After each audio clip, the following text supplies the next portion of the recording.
when they did it tonight, though, I mean, that was one of the biggest pops I felt I'd heard in definitely, I don't know, top 5 of the year, maybe.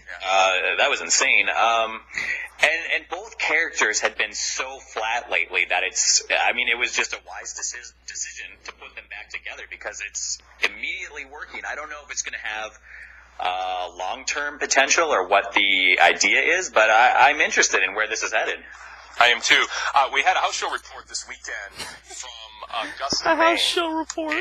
And it was, first of all, we really appreciate the correspondents who sent us match-by-match detailed rundowns of shows. In this case, it was Brandon LeClaire who sent us 2 reports over the weekend from 2 shows he attended. And on Saturday night in Augusta, he said Seth Rollins was hugely over his babyface. Like, it really, what they did with those 2 on Raw either positively affected or did not negatively affect the reaction to Seth.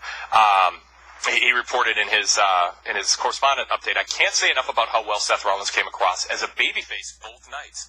He seems to have finally fully embraced the role, and he looks and acts the part.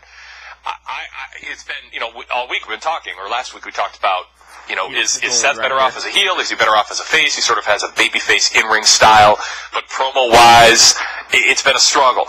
And there is something about his interaction with Dean, and I think it came together tonight, and maybe it was inspired by the crowd reaction to him and finding his groove at the house shows over the weekend.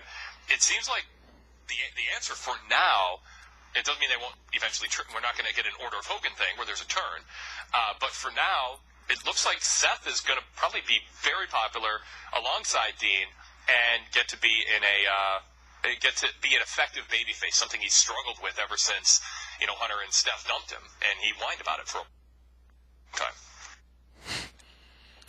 Found his groove at house shows. Vince, if you're watching, can you elaborate for me what the hell he's talking about? Oh, my. Marking for Finney, I'm dreaming he's with me.